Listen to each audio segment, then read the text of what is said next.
배상훈 프로파일러와 함께 범죄 이면까지 알아보는 시간입니다. 베프의 범죄도시, 오늘도 배상훈 프로파일러 나오셨습니다. 배상훈 프로파일러님 어서 오세요. 안녕하세요. 생일 파티에서 상상도 못했던 참극이 벌어졌습니다. 60대 남성이 30대 아들이 열어준 생일 파티에서 사제총으로 아들을 살해했습니다. 아들의 부인과 어린 자녀 2명이 바로 앞에서 지켜봐야 했습니다.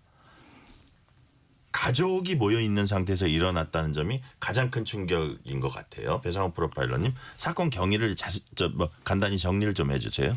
예, 사건 현장은 송도 국제도시에 있는 조금 고가의 아파트인 것 같습니다. 네네. 거기서 이제 발생을 했는데 이 범인의 거주지는 도봉구에 있는 아파트고 그 도봉구에 있는 아파트는 아마 그 전 부인, 그러니까 그 피해자의 어머니죠. 네. 그 소유로 돼 있는 것 같습니다. 거기서 이제 오랫동안 거기서 살은 것 같아요. 근데 20일 날 오후쯤에 그 캐리어 짐을 쌓아놓고 이제 쭉 그 차를 렌트해 갖고 네. 송도 쪽으로 와서 그게 이제 그날이 이제 본인의 생일이었나 봅니다. 예. 생일 파티를 차가 없으면 그거를 옮길 수가 없으니까. 예예예. 근데 그걸 렌트를 한 것 같아요. 네네. 그래서 거기서 이제 그 생일 파티를 하는 과정에서 잠깐 나갔다 온다고 아마 그 차에서 이 총기를 가져와서 그 아들한테 네. 2발을 발사하고 하나는 3발을 발사한 것 같은데 하나는 이제 오발이 된 건지 아니면 다른 이유가 있는지 모르겠는데 거기서 그 시간이 9시 30분. 그다음에 그래서 이제 그 신고를 하고 경찰 등등에 출동을 하고 그다음에 이제 범인은 도주하다가 자정경에 이제 남태령 인근에서 검거가 됐고요. 네. 근데 이제 충격적인 것은 이제 본인의 거주지에 상당량의 폭발물, 그러니까요. 그러니까 타이머가 장착된, 이걸 보통 저희는 축차 폭발이라고 하는데요. 네. 터지면서 이제 그 화염이 확산되는 겁니다. 한 번에 빵 터지는 게 아니라 확산되는 거는 소위 일종의 소위탄 같은 개념입니다. 예. 불이 굉장히 많이 붙어갖고 전체가 탈 수 있는, 그러니까 조잡한데 치밀한 그런 부분까지 된 거라서 네.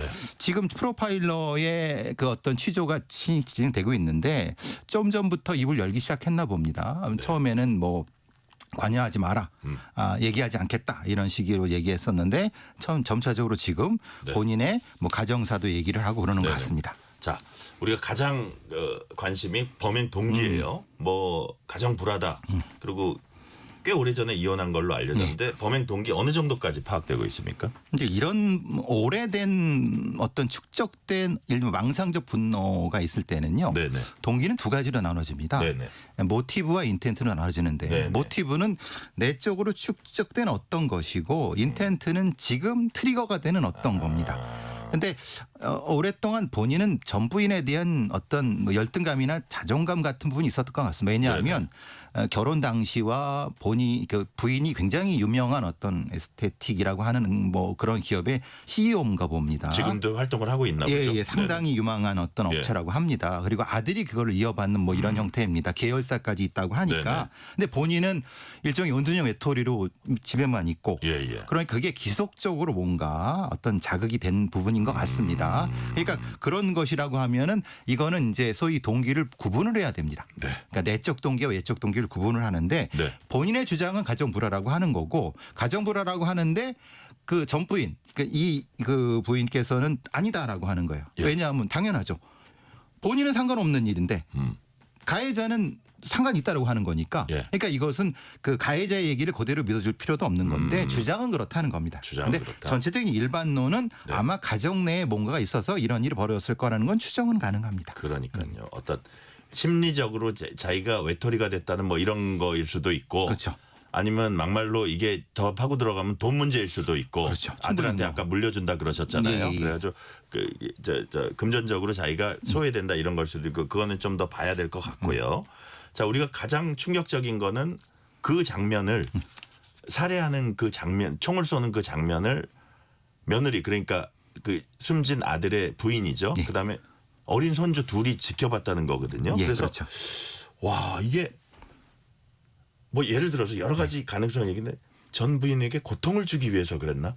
뭐 이런 것 증후군도 가능하고 이런 어떤 심리일까요? 이게? 물론 그런 심리적인 증후군도 있습니다. 네네. 말하자면 어떤 부족 사회에서 어떤 부인한테 고통을 주기 위해서 그 부인의 자식을 살해하는 경우도 그런 증후군도 별도의 것도 있는데 네. 분명한 건 그런 겁니다. 지금 이 범죄의 주요 타겟이 뭐냐? 그러니까 일종의 아들의 살해는 도구고 예. 부인한테 고통을 주려는 게 주요 목적이었느냐? 예. 이렇게 볼 수도 있는 거고요. 아들의 살해만 생각했다고 하면 굳이 거기서 할 필요는 없는 거죠. 왜냐하면 본인의 아파트로 자주 놀러 왔다고 하니까 아들이 예. 거기서 살해를 해도 되는 거니까. 예. 근데 이것은 생일 잔치에서 보는 앞에서 했다는 것은 네네. 뭔가 일종의 표현형의 범죄. 말하자면 누적된 어떤 본인의 망상적 분노를 표출하는. 그래서 이제 범죄에서는 유전적 근친도라고 하거든요. 예. 그러니까 자기 부인은 남이죠. 근데 예. 자기 자식은 자기 유전적 근친도가 0.5지 않습니까? 예. 그런 방식으로 공격성이 높아진다고 합니다. 보통. 아, 그래요? 그래서 이제 부인보다는 자식을 공격하는 것이 그런 이유라고 합니다. 아니 여러 가지 우리가 좀 보이는 게 있는데 예를 들어서 부인과 손주 앞에서 쐈을 때 그 심리는 무엇이며 그다음에 또 도망을 갔어요. 네. 그리고 반드시 어떻게 그 범행을 하려고 그랬는지 그 사제총 하나에 탄알이 하나밖에 안 된다면서 그러니까 확실히 하기 위해서 3개를 갖고 오고 그렇죠. 막 이런 것들이 과연 그 머릿속에는 어떤 게 들어있는 겁니까? 그러니까 조각된 계획과 네. 느슨한 연결성 이렇게 표현하죠. 조각적인 계획은 축적돼서 많이 해놨습니다. 그래서 네네. 총류를 다듬고 계속 했는데 쌓아뒀는데 네. 이걸 조직할 때는 너무 뭐라고 부실한 겁니다. 그래서 이제 그런 형태로 분노가 되는 거고 네. 이게 보통 이런 격을 뭐 리셋 증후군이라고 얘기하는 건 그런 겁니다. 예. 내가 예전에 잘못해서 이런 일이 벌어졌기 때문에 내가 다 처리하고 가겠어. 네. 라고 하는 그래서 이제 본인도 진술하는 것은 아파트를 그렇게 싹 정리하고 싶었다. 왜 거기다 그런 짓을 했느냐라고 네. 하니까 그런 얘기를 하는 것도 그런 느낌으로 얘기하는 것 같습니다. 그 저 폭발물 타이머까지 이제 설치한 거예요. 타이머 같은 것도 그 시간에 그러니까 자기 딴에는 네. 사람이 가장 없는 정오를 택했다고 하는데 네. 보통 이런 퇴행적인 폭발물 테러범 같은 경우는 보통 이 시계를 할 때 가장 그 위쪽에 있는 상태를 합니다. 이게 보통 예전에 조지 메데스키라고 하는 미치광이 폭파범 같은 경우도 예. 그런 식의 초침을 이용했거든요. 그래서 그게 아마 무슨 의미가 있는 것 같습니다. 본인한테는. 네. 자, 약간 은둔형 외톨이언지 그 좀 더 봐야 되는데 예를 들어서 가족이 보는 앞에서 아들에게 총을 쏜 거나 자기의 이웃을 완전히 거의 어떻게 보면 보내버리려고 그런 장치를 한 거나 그렇죠. 이게 이런 뭐라 그럴까요? 어떤 사회에 대한 반사회적인 인물? 뭐 어떻게 봐야 됩니까? 인물형은. 이제 비사회적인 인물이에요. 비사회적인. 이건 비사회적인 거죠. 왜냐하면 반사회적인 건 내 다 죽여버리겠어라고 하는 네. 거고 비사회적인 건 누가 죽어도 상관없어. 그게 다른 겁니다. 예. 그러니까 안티 소사이어티하고 어소사이어티가 다른 겁니다. 이건 어소사이어티. 어소사이어티에 비사회적인 거니까 누가 죽어도 상관없어. 나는 내 욕구만 채우면 돼라는 방식입니다. 그래요. 범행으로서 일종의 욕구를 채우는 예. 그런 거네요. 예, 그런 형태입니다. 네네. 자, 또 도망갔다가 경찰에 붙잡혔고. 근데 이제 경찰의 대처 부분을 보면은 이 총기범 혐의자가 집안에 있는 줄 알고 도착한 지 1시간이 지나서 경찰 특공대 온 다음에야 진입을 했어요. 그러니까 이게 현장 판단이 늦은 것 같습니다. 왜냐하면 9시 반에 신고가 들어가서 총성 비슷한 게 났다는 게 신고가 됐고 분명히 그 부인이 총기라고 생각했으면은 근데 판단을 하면 빠르게 저기 안에 현장에 누가 있는지를 판단해야 되는데 문제가 그때는 그 피해자가 피를 흘리고 있었어요. 네네. 그러니까 만약에 빨리 까고 들어갔으면 죄송합니다. 표현인데 빨리 문을 개방하고 들어갔으면은 까고 들어갔으면 그러면은 이 살릴 수 있지 않았을까라는 왜냐면 산탄이기 때문에 관통상이 아니거든요.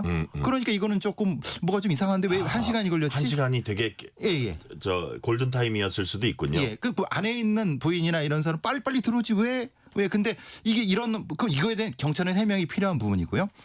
그 다음에 지금 도주한 이후에 2시간 반에 잡았어요. 근데 너무 늦은 거야. 전 빨리 잡았다고 저는 늦었다고 생각하거든요. 왜냐하면 우리 시스템에 렌터카가 있고 와스 시스템이 있기 때문에 실제로 그런 어떤 계획 도시는 빨리 추적할 수가 있거든요. 네. 그리고 또 하나는 남태령에서 검거할 때 경찰관들이 방탄복을 안 입고 있었어요. 아니 총기가 있는데 방탄복 없이 그냥 이건 사실 너무 너무 위험하네요. 무모한 거죠. 근데 그냥 차로 가로막고 권총을 들이댔는데 이건 나중에 매뉴얼로도 바꿔야 됩니다. 아, 그럼요. 그럼 방탄복이 왜 안 입혔냐? 없었냐? 거기서 만약에 사고가 또 났으면 거기서 발사했으면 어떻게 할 거예요? 그러니까요. 그 안에 열 몇 개가 있었다고 하는데 그러니까요. 이 부분은 사실 저는 굉장히 좀 아쉽습니다. 이 구멍이 좀 꽤 있었군요. 자, 이번 사건 또 다른 충격적인 점은 이분이 그냥 무슨 전문가도 아닌데 아마추어가 그렇게 뭐 많이 만든 거예요. 또 그리고 그게 실제로 발사를 했는데 사람이 목숨을 잃었습니다. 참 뭐 유튜브 보고 만들었다는 거 아닙니까? 유튜브 영상이 되게 구체적인가 봐요. 예. 근데 미국에서는 총기가 합법적인 나라이기 때문에 네. 사제 총기 맞는 게 일종의 취미입니다. 아, 그래요? 그러니까 그걸 보고 한 거죠. 그러니까 네. 미국은 총기를 쉽게 구할 수 있기 때문에 그 영상 자체가 사실 위험한 요소가 아닌 거죠.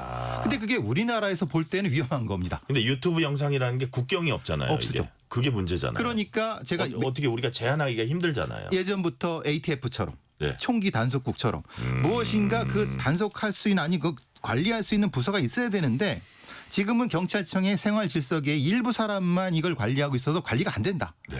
일본도 사건부터 시작해서 오페산 서무개나 사건 때도 계속 누누이 얘기했지만 그걸 바뀐 게 없거든요. 네. 그러니까 분명히 TF라든가 아니면 태스크포스라든가 아니면 뭔가 컨트롤 타워가 있으면은 빨리빨리 유튜브나 이런 데 이걸 삭제해 주십시오라고 할 수 있거든요. 네네. 근데 그게 안 되고 있으니까 무분별하게 지금 다 애들도 지금 이거 보고 만드는 그러니까요. 수준이니까 이건 먼저 상당히 문제가 있는 겁니다. 사실 우리나라가 총기를 강력히 규제해가지고 미국과 비교해서 그런 사건 사고가 없다는 건 주지의 사실이잖아요. 그렇다면 이런 사제총 만드는 이런 단속도 강하게 할 필요가 있다고 보시는 거죠? 유튜브 저기 흔히만 CEO들한테 그 저기 이런 접촉을 해서 네. 이 접근하는 부분을 차단할 수 있게끔 협조를 적극적으로 구하면은 네. 정부가 나서는데 설마 안 협조하겠습니까? 근데 지금은 너무 방관하는 느낌이어서 그래요. 너무 좀 안타깝습니다. 불법 총기 단속 같은 거 좀 상시적으로 합니까 경찰이? 전혀 안 하니까 문제죠. 아, 그래요? 그냥 그 관리하는 인원이 얼마 안 되니까요. 관리하는 주체도 별 불분명합니다. 네. 그래서 사실 문제는 거죠. 자, 이번에 프로파일러가 투입된다고 합니다. 어떤 점들을 중점적으로 파게 될까요? 기본적으로 이제 동기를 찾아야 되겠죠. 본인이 말하는 가정 불화가 실제 하는 건지 아니면 말씀하신 것처럼 다른 어떤 여타의 다른 이유가 있었는지 네. 그리고 언제부터 준비했는지 이런 것들을 찾는데 라포를 형성하는데 보통 이럴 때는 네. 여자 프로파일러를 투입하지 않고 저 같은 사람을 투입합니다. 그러니까 비슷한 나이 또래의 네. 그런 형태. 제가 은둔형 외톨이지 않습니까? 저랑 비슷한 형태를 투입해서 같은 심리 공감 능력을 그렇게 가지고. 하는군요. 이게 보통 프로파일을 운영하는 방침입니다. 예. 자, 시간이 거의 다 됐으니까 짤막하게 마지막으로 이번 사건이 뭐 보면 충격적인 가족 사이의 범죄, 총기 관리 문제, 유튜브 관리 문제, 경찰 대처. 자, 어떤 점을 교훈으로 삼았으면 좋다고 보세요?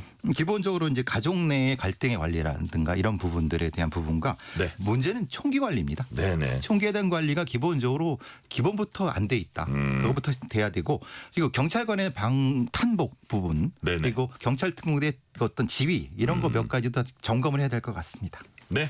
오늘 말씀은 여기까지 듣겠습니다. 지금까지 배상훈 프로파일러였습니다. 말씀 감사합니다. 감사합니다. 오늘 뉴스레터 K는 여기까지입니다. 커피 쿠폰 당첨자 명